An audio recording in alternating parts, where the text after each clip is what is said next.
نواز شریف کے قریب ہیں, شہباز شریف کے قریب ہیں, مریم نواز کے قریب ہیں جی, اور نون لیگ کے اندر کافی پرانے اور سینئر ایسے لیڈر کے طور کے اوپر جانے جاتے ہیں. تو جب یہ چناؤ ہو گیا کہ جناب یہی دو صاحبان ہیں جن سے بات ہوگی, تو پھر ریکویسٹ کی گئی ان دونوں صاحبان سے اور یہ کہا گیا کہ جناب یہ مسئلہ ہے, تو آپ جو ہے وہ اس معاملے کے اوپر جو ہے وہ دیکھیں اور اس ایشو کو جو ہے وہ تاکہ اس میں سپورٹ کریں. ہاں, اس میں سپورٹ کریں. تو جب یہ معاملہ ہوا تو پھر اس کے اثرات تو بہرحال ہم نے دیکھے نا جی, کہ وہ بات جو بالکل طے ہو چکا تھا, پروسیکیوشن نے جا کے کہہ دیا نا کورٹ میں, جی پروسیکیوشن نے جا کے کہا, پتہ نہیں پیچھے کیا چل رہا تھا, لیکن پروسیکیوشن نے جا کے یہ ضرور کہا کہ جو علیمہ خان صاحب کی اپلیکیشن ہے کہ فرانزک کروانا ہے, تو ہمیں اس کا جواب دینے کے لیے, مطلب جواب دینے کے لیے وقت دیا جائے. تو ہمیں اور وقت جہاں 2-3 دن کا تھا وہ پھر 11 اگست کی 11 اگست ویڈیو جو ہے وہ بیچ میں رک گئی تھی, اور بات یہ ہو رہی تھی کہ جو علیمہ خان صاحبہ کا کیس ہے اب اس میں 11 اگست کی تاریخ پڑ چکی ہے جو پروسیکیوشن کی جانب سے عدالت سے مہلت مانگی گئی. لیکن جہاں سے عباس صاحب آپ نے یہ نہیں بتایا کہ جب یہ پی ٹی آئی کے جو رابطہ کار تھے, مطلب راجہ صاحب تھے, ناصر صاحب تھے اور اچکزئی صاحب تھے, جب یہ ملاقات کرنے کے لیے گئے تو وہاں پر عمران خان صاحب کی ملاقات کا ایشو بھی ڈسکس ہوا. اچانک سے وہاں پہ کہہ دیا گیا کہ وہ عمران خان سے ملاقات نہیں ہوتی, علیمہ خان کا ایشو تو ڈسکس ہوا, لیکن عمران خان کی ملاقات کی بات بھی کر دی گئی. اس پہ پھر آگے سے کس نے جواب دیا اور کیا جواب دیا وہ بتائیں. عمران, یہ تو خیر آج کل ہم جانتے ہیں کہ جب بھی پی ٹی آئی کے حوالے سے کوئی ڈسکشن, کوئی مذاکراتی عمل یا کوئی بات چیت ہو پارلیمنٹ کے اندر باہر, یہ بات ضرور کی جاتی ہے کہ عمران خان سے ملاقات نہیں کروا رہے. تو یہاں پہ بھی ایسا ہی ہوا. تو اس گفتگو کے دوران جو ہے وہ پی ٹی آئی کی جانب سے یہ کہا گیا جی کہ ہماری عمران خان سے ملاقات نہیں کروائی جاتی. شکوہ کیا انہوں نے؟ ہاں, شکوہ. تو جب انہوں نے یہ شکوہ کیا تو اس پہ محسن نقوی صاحب نے کہا کہ ملاقات نہیں کروائی جاتی. تو انہوں نے کہا کہ آپ کو محسن نقوی کو بھی نہیں پتا تھا کہ ملاقات نہیں ہو رہی؟ نہیں, انہوں نے حیرت کا اظہار اس وجہ سے کیا کہ ان کو شاید نہ پتا ہو کہ اصل میں کیا بات ہے. اچھا.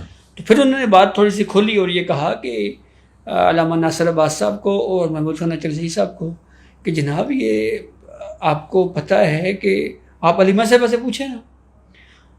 کتنی مرتبہ ان کو کہا گیا جی کہ نورین بی بی کا نام ہے, ان کو جا کے بھیجیں ملاقات کے لیے. اس کے بعد کیا ہوا؟ ہر مرتبہ جب بھی نام آیا کہ جی علیمہ صاحبہ نے روک دیا ان کو, اور نام یہ تھا جی کہ نورین بی بی جائیں اور جا کے ملاقات کر رہے ہیں عمران خان سے. تو کس نے روکا؟ علیمہ خانم صاحبہ نے. آپ کو نہیں پتا کہ انہوں نے وہی روکتی رہی ہیں ساری. تو یہ تو آپ مطلب نہیں کہہ سکتے جی کہ ملاقات جو ہے وہ نہیں ہو رہی. تو جب انہوں نے یہ بات کہی تو دونوں صاحبان نے پھر ایک دوسرے کی طرف دیکھا کہ اچکزئی صاحب اور راجہ ناصر عباس صاحب نے پھر ایک دوسرے کی طرف دیکھا. لیکن ابھی ایک اور بھی جھٹکا لگا ہے نا اچکزئی صاحب کو, جو عمران خان صاحب نے ان کی نامینیشن کی تھی. آپ نے آغاز میں ہی بتایا کہ اپوزیشن لیڈر جناب جو ہے عمر ایوب صاحب کے پاس بعد اچکزئی صاحب ہوں گے, اور 2 مینڈیٹ دیے تھے انہیں. ایک, ملک گیر تحریک چلانے کا فیصلہ اچکزئی کریں گے, مذاکرات اگر حکومت کے ساتھ ہوں گے فیصلہ اچکزئی صاحب کریں گے, لیکن پیچھے سپورٹ جو ہے وہ پاکستان تحریک انصاف کے جو لوگ ہیں جو جلسوں میں یا احتجاجی تحریک میں شرکت کرتے ہیں وہ ان کی سپورٹ مکمل طور پہ حاصل ہوگی.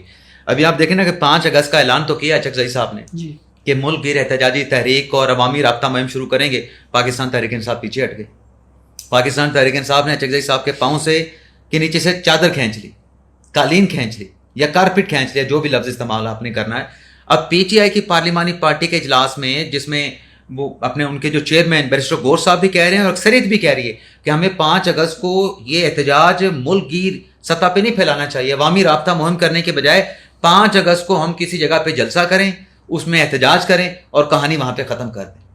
تو اچکزئی صاحب کو جو مینڈیٹ خان صاحب نے دیا اور اس پہ انہوں نے فیصلہ بھی کیا جوائنٹ اپوزیشن کا, اس کے بعد اگر تحریک انصاف اچکزئی صاحب کے پیچھے کھڑی نہیں ہوتی تو اچکزئی صاحب کے پھر کیا پیچھے ورت رہ جاتی. وہ جو آپ کہہ رہے تھے نا کہ ایک دوسرے کا منہ تک رہے تھے, پارلیمانی پارٹی کے اجلاس کے بعد بھی یہ ان کو ایک دھچکا لگا ہے. جو آگے سے میٹنگ میں ملاقات کے حوالے سے بتایا گیا کہ علیمہ سے پوچھیں, تو یہاں پہ پھر اچکزئی صاحب کس سے پوچھیں کہ میں تو تحریک چلانے نکلا تھا اور پارٹی کی اکثریت کہتی ہے کہ تحریک نہیں, 5 اگست کو جلسہ کر لیں. تو اب تو اچکزئی صاحب جا کے ڈیالہ جیل سے عمران خان سے پوچھ بھی نہیں سکتے کہ اب میں کیا کروں ان حالات میں جب آپ کی پارٹی پیچھے ہٹ گئی ملک کی تحریک چلانے سے, احتجاج کرنے سے. واسی صاحب یہ بتائیں کہ جو آپ کے پاس خبر ہے کہ بشرا بی بی صاحبہ نے اڈیالہ جیل میں کوئی دوڑیں لگوائی ہیں، ان کی شکایت کے اوپر جو ہے ہلچل مچ گئی اڈیالہ جیل میں، یہ خبر بتائیں یہ کیا ہے؟ عمران، اس خبر کی تفصیل کچھ یوں ہے کہ بشرا بی بی کی ان کی فیملی کے ساتھ تو ملاقاتیں ہو رہی ہیں. بشرا بی بی کی جو بیٹی ہیں، ان کی بھابھی ہیں، ان کے ساتھ کنٹینیوسلی جو ہے وہ شیڈیول کے مطابق ملاقاتیں ہو رہی ہیں. پہلے تو رکاوٹ آ گئی جی تھی نا؟ پہلے رکاوٹ تھی، اور اس کی وجہ وہی تھی کہ جو ملاقاتیں وغیرہ ہوتی تھیں پھر ایک ٹویٹ باہر سے ہو جاتا تھا. وہ غالباً ان کی بہن جو باہر بیٹھی ہوئی ہیں وہ بشرا بی بی صاحبہ کی وہ ٹویٹ کرتی تھی، تو اس پہ بھی یہاں پہ باتیں ہو رہی تھی جی کہ اس کو جیل کو جو ہے ایک کیمپ آفس کے طور کے اوپر یا ایک پولیٹیکل پارٹی کا جو دفتر ہے اس کے طور کے اوپر اس کو یوز نہیں کیا جا سکتا. تو پھر اس کے بعد بہرحال وہ ٹویٹس آنے کا سلسلہ بند ہوا اور ملاقاتیں بحال ہو گئی. اب جو لیٹسٹ ایک ملاقات ہوئی ہے اس میں معلوم یہ ہوا ہے کہ بشرا بی بی صاحبہ کی جو بیٹی کے ساتھ ملاقات ہوئی اس پہ بشرا بی بی صاحبہ نے گفتگو کے دوران یہ بتایا اپنی بیٹی کو کہ ایک مرتبہ وہ وضو کے لیے انہوں نے وہ نل کھولا تو پانی جو ہے وہ تھوڑا گدلا آیا، صاف نہیں تھا. تو یہ پھر کمپلینٹ جو ہے وہ بشرا بی بی کی بیٹی کے ذریعے سے یہ پہنچا معاملہ پی ٹی آئی تک. پی ٹی آئی نے پھر متعلقہ حکام کو یہ بتایا، جیل کے انتظامیہ تک بات پہنچائی کہ جی یہ ایشو ہے. تو اس کو پھر میری اطلاع کے مطابق فوری طور کے اوپر نہ صرف حل کیا گیا ہے اس ایشو کو، اور بلکہ اس کے بعد اس بات کو بھی ایشور کیا گیا ہے کہ آج کے بعد دوبارہ یہ ایشو نہ ہو اور پانی کے جو صاف پانی کی جو دستیابی ہے وہ عمل اسی طریقے سے جاری رہے. اصل میں تو جہاں سے آپ کو پتا ہے کہ ہمارے ٹوئن سٹی میں جو پانی سپلائی ہوتا ہے وہ مختلف ڈیم سے کیا جاتا ہے. ہمارے گھر میں، آپ کے گھر میں جو سرکاری سپلائی آتی ہے اس میں کبھی کبھار ایسا ہو جاتا ہے کہ پانی گندلا آ جاتا ہے. وہ شاید اس کی وجہ یہ بھی ہوتی ہوگی کہ پانی جب نیچے ہو جاتا ہے اس کا جو ایک لیول ہوتا ہے اسے جب سرٹن لیول سے نیچے جاتا ہے تو پھر وہ گندلا پانی سپلائی ہونا شروع ہو جاتا ہے. اور جب بارشیں وغیرہ ہوتی ہیں یا پانی کا فلو آتا ہے یا اس کا جو ایکوافر لیول ہے وہ اوپر ہوتا ہے تو پھر دوبارہ سے پانی صاف ہوتا ہے. شاید یہ وجہ بھی ہو سکتی ہے. لیکن اچھا چلیں، پنڈی میں تو بہرحال ویسے بھی پانی کا بڑا ایشو ہے.